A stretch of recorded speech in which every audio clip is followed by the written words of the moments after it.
What did I say? I was right because I knew it was going to happen. I knew it was going to happen. Hawks lose 4-2 to the Tampa Bay Lightning in their closest game in Amalie Arena this season by far. Their first two games of the season were at Amalie Arena, and they sucked in both of those games. This game was a bit different. But let's talk about it because it wasn't as much of a blowout as I was expecting.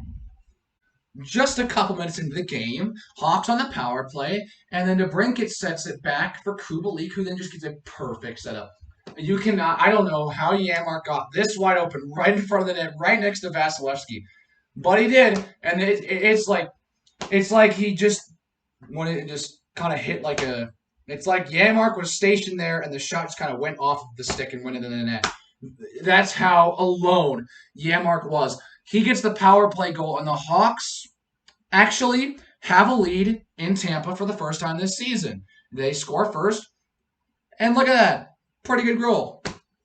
Unfortunately, about 10 minutes later, the Hawks actually have the lead for like half the period, and then Alex Killorn. I've mentioned his name a couple times. He's mostly just redirected some Hedman shots. But this time, Alex Killorn reminds me of that gnarly goal that he scored in the 2015 Stanley Cup Final, where he just kind of like was like, whoop! Just like took his stick and was like, whoop! In the middle of the air, just right past Crawford. And that was 5 years ago, almost 6 years ago. My God, that was 6 years ago. I'm getting old. But no, this time Alex Killorn is looking a little bit more simple for a goalie that is not as good as Crawford. To be frank, Crawford won't be matched for a while in Chicago. One of the probably top three Blackhawk goalies of all time. Don't count me on that. I'm really thinking on that really quickly. You know what? Just whatever. Anyways, Killorn goes right around the net and just does a simple wraparound. Only this one's different. He didn't just flat out beat the goalie. He literally just, didn't beat the goalie to the net. He literally just beat Lankin, who was right there.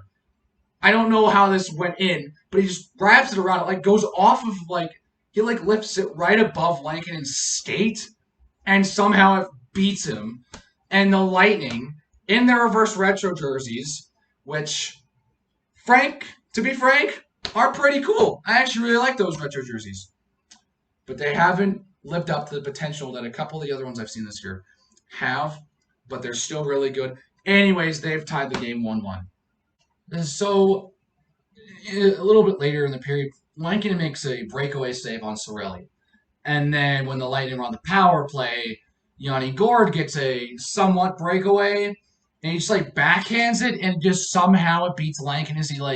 I don't know what happened, but for some reason, Kevin Lankin just does not make this save.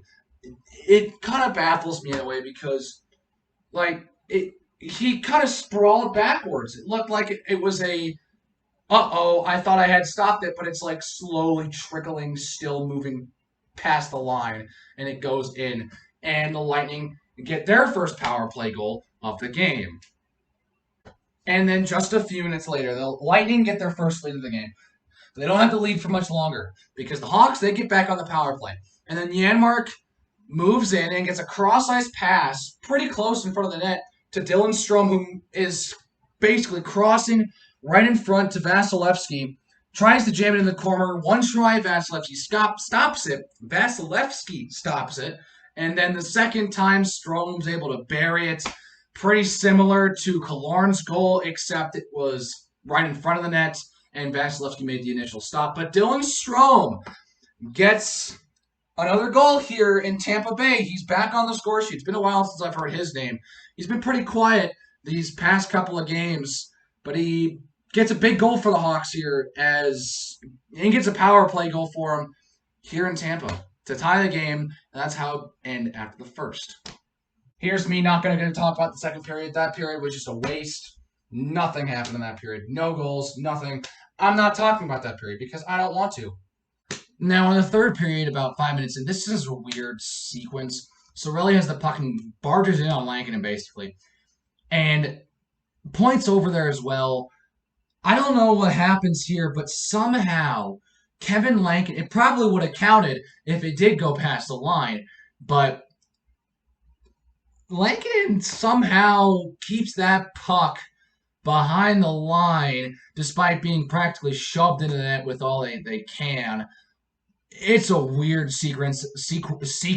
My gosh, that I can't really describe, but yeah, Lankinen keeps the game tied for what would end up being only a couple more minutes.